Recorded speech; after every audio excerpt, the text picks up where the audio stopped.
When you play the Game of Thrones, you Subscribe and like. or you die.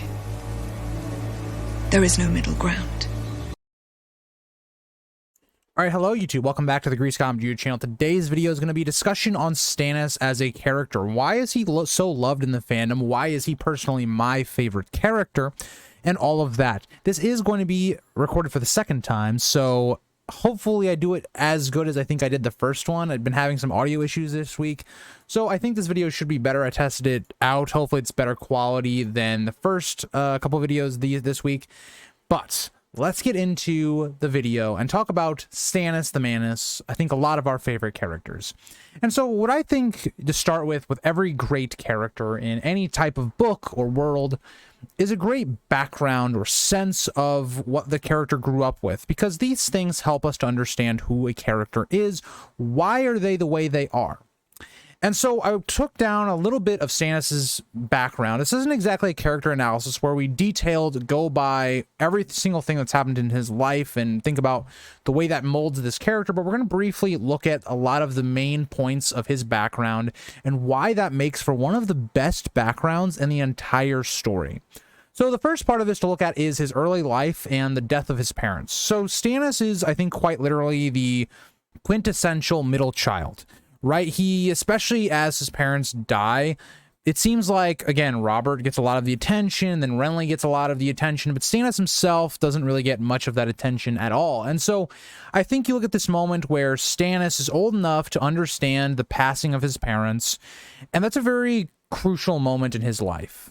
Because Stannis is someone that I think a lot of people can resonate with as a character that seems like he held in all of his emotions when it comes to grief or things like that. And I couldn't even imagine, you look at Stannis, his first conflict with idea of people dying and grief was his own parents, right?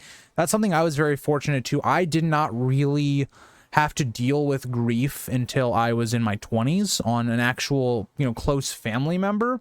And so Stannis deals with this from quite a younger age, and we see that impacts him heavily. Cresson makes note of that specifically in his prologue chapter in A Clash of Kings.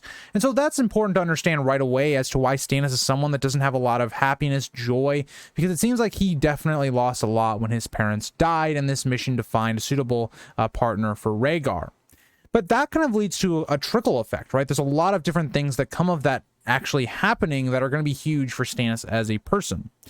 But something else I want to kind of point out for Stannis as a character, Stannis is somewhat similar to Ned in the same regard that Stannis was never set to inherit anything, right? He's the second son. So yes, he was going to marry probably into a prominent family, but he was never going to be the Lord of Storm's End. That was never what he was being trained from by either his father or the Maesters from the beginning. And so when you get to this point now where you're building up to Robert's Rebellion, I think it's important to understand that.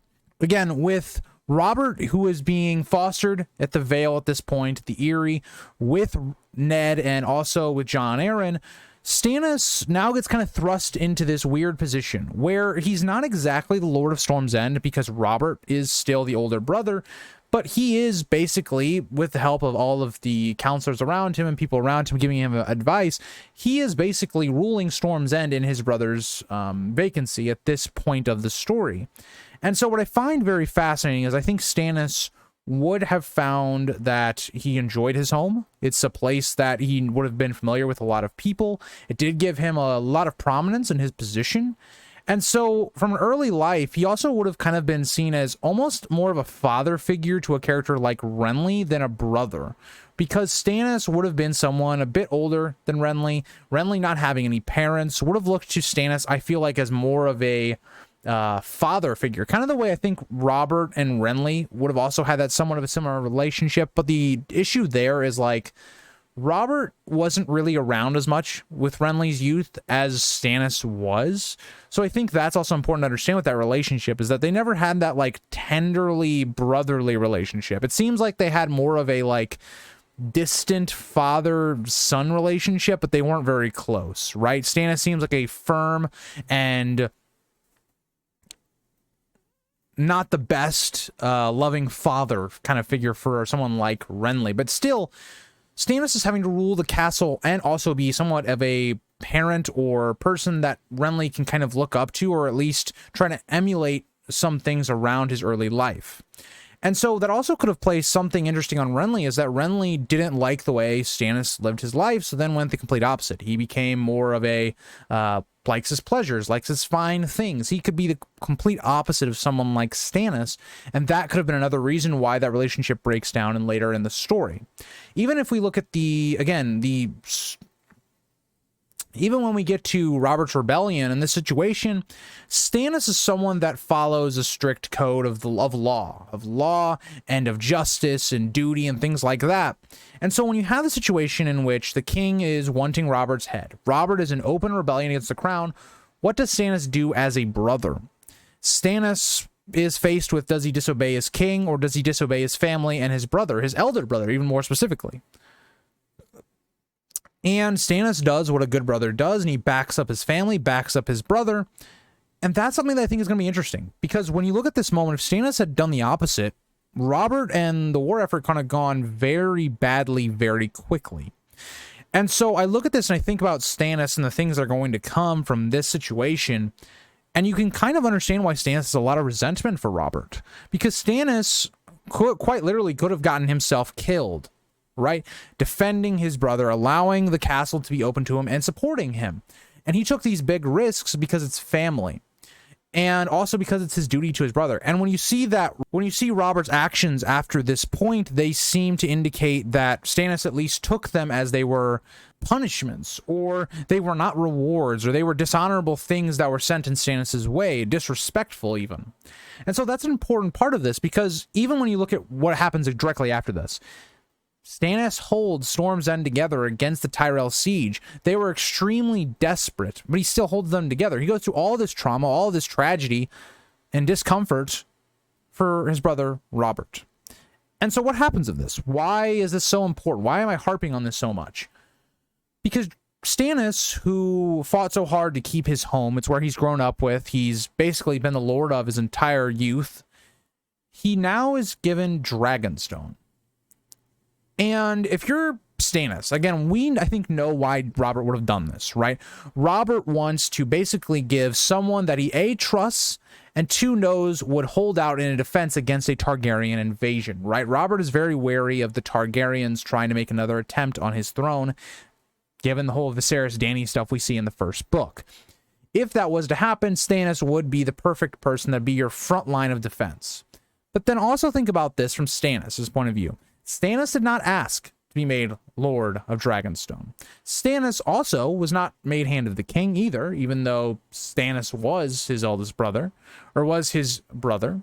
Stannis also gets this seat that seems haunted, that seems like it's not really his home. It's the seat of the Targaryens, a very dangerous seat to have, because you're the first one on the shooting range if the Targaryens come back. It's not his home. He has to leave his home and give it up to Renly. Renly, who was a child and did nothing throughout the war. Stannis has no say in this, and that's the biggest problem, is that Stannis is going to feel disrespected and feels like this was a slight to him personally. And so that kind of leads to this tension with Robert, right? And the issue is going to become, because Renly looks like Robert, Stannis is almost indirectly going to have issues with Robert because of that. So Stannis has to live this early part of the story, or of his life, always living in Robert's shadow, never getting any of the credit for the things that he did in the war. If you even think about the siege of Storm's End, Ned lifts it. Stannis doesn't get any of the credit for it, for holding out this fortress, which was, again, extremely vital to Robert's campaign. Ned does. It really shows why there is that tension there between Stannis and someone like Ned, because Stannis feels like everything that Ned's getting is what Stannis should have gotten for his reward. Again, even after Jon Arryn's death, is Stannis made Hand of the King? No. So that's all very important to understand. And so that's going to kind of get us into the next topic. But before we do, if you guys are enjoying the video, consider subscribing for more Song of Ice and Fire content just like this. But I think one of the other parts of this character that's written so well from George is his character traits. He's a well-written, thought-out character with both strengths and flaws that make him very human. You can empathize with the character, you can understand the character, and you can even see yourself in this character in maybe one character trait or the other, right? This isn't exactly saying that you are just like Stannis to understand what the character feels like, but certain parts of him you can understand as a person. So let's look at a couple of his flaws. Stannis is someone that's very prideful, right? He is someone that can sometimes let his pride get in the way of doing certain actions. I mean, I think if we look at a couple of these that can almost be kind of put into one little ball here, is his ability to compromise. He's not very good at that. Jealousy. So look at all the way that look at the way a Clash of Kings starts. Stannis is someone that's not willing to make alliances with Robb Stark or Balon Greyjoy, any of these characters that he could benefit in their aid and their alliance. He doesn't do that because he's too prideful in a lot of ways. He believes that because he is the rightful king, that he should not go making alliances with these other people. They should be coming to him. He lets his pride get in the way. But also we see that Stannis is not very good at compromising, and so it's usually his way or the highway. We again see that in a lot of the stuff that happens in a Clash of Kings. Again, it also leads to his brother dying. So yeah, there's a lot of that. I think even Dance really shows that Stannis struggles with compromise. It isn't to say that he can't do it, but it does struggle to do it just generally. Also, when we see the character of Stannis is someone that's kind of socially awkward, right? He doesn't do that well in social situations. He doesn't make friends that well. And that's something I think that, you know, a lot of people can probably resonate with. I am someone that, for instance, doesn't really like to public speak. I'm not someone that likes to be in large groups of people I do not know. And so I can empathize a lot with Stannis in that part of it. And you even look at Stannis as a character that he is supposed to do that a lot. He is a king, right? And so when you look at that, and I think this aspect of the character kind of gets overlooked at times, is that he is not really great at those things. That's more for people like Renly and Robert. He was always jealous of how Robert was able to make people love him and respect him, right? How he was always able to, even an enemy, right, make them his ally, like in Robert's Rebellion. That was something that Stannis always was jealous of. Stannis, once again, when it comes to the idea of lacking happiness, he's someone that doesn't have a lot of pleasure. His marriage is something he doesn't particularly enjoy. He does it just out of duty. He is someone that is the complete opposite of Renly. Renly has all the pleasure in the world, but doesn't have any of the nitty-gritty of Stannis. But Stannis is the opposite. Stannis has none of that pleasure and happiness that we see with a character like Renly. Again, another flaw that I've mentioned already, and so I won't talk about too much, but is like the middle child syndrome, right? He's the kid that's always overlooked. He isn't really getting a lot of attention, and he's living in the shadow of his older brother, while also his younger brother is getting all the attention that he is not getting. I already talked about jealousy. And then another one that we have here is he puts duty before everything. So what this allows him to do sometimes is that he sees that he needs to do something, but there's no other way to get to that end goal that he sees besides doing a morally gray or even a bad action. We see this in the way he gets a lot of the Storm Lords and some of the Reach to back him with Renly's death. We see this when he is trying to think about burning Edric's Storm. Again, there's a lot of that going on with the character of Stannis that leads to very difficult and uncomfortable situations. Stannis also is someone that lacks compassion and humor. Again, he is someone that does not inspire love. He is someone that kind of inspires more of fear. And so that is something that's very prominent with a character like Stannis. Stannis and Tywin are very similar in that regard. Stannis is just someone that, again, he doesn't have much enjoyment in his life. So he doesn't really resonate with laughter and things like that as a whole. But that gets us into more of his strengths. And so some of the things that I want to point out and put together right away is he's intelligent and also is one of the best military minds. And what I mean by intelligent, he's just someone that is very smart, right? He kind of, in a lot of ways, is progressive about the way he does things, but he is someone that realizes what has to be done, but also being very smart about it. Like there's some situations where he understands what a decision, how a decision could affect him, but he doesn't do it because it goes against his duty. But he still is intelligent to understand those things. He understands in a lot of ways how people are motivated, and he understands a lot of those things. So I think those are some big things. Intelligence is one, but the other part of that being he's just very smart when it comes to actually being a military mind. How to formulate, how are we going to attack in a certain battle or a defense or whatnot. He's very smart when it comes to that. Think about the Greyjoy Rebellion, right? That's a really big part of that. But yeah, I think he just is very smart in general. He is someone that's very progressive when it comes off of how do you promote people? How do you base who should be in charge? He is someone that tends to base things off of merit, right? Think about Davos and the titles and lands that he gives Davos, because he realizes that he is someone that is worth that title based off of his merit, not his birth. That's something that's very progressive, and we love to see that from Stannis. He is someone that also puts a personal motivation to the side, right? Stannis is someone that does not strike me as wanting to be king, but because he feels like this is what his duty is, what he needs to do, he's doing it regardless, right? He is someone that doesn't really feel like he wants that. It feels like he wants to just go home to Storm's End, where his home is, but he can't just do that. He has more that he has to accomplish. It's kind of the way Dany feels about the throne, where it feels like she has to reclaim it for her family. But Stannis can also at times listen to his counsel. He listens to Davos and Mel and all these other people a lot of the times. Now, sometimes he doesn't take that counsel, and sometimes he is a little bit more steadfast, but he is willing to listen. Think about how he listens also to Jon when it comes to his strategy in the north about attacking the Dreadfort. Jon talks a little bit of sense into him. Stannis can also be extremely just. Again, we see this with Davos as well. He is someone that is not going to let people get away.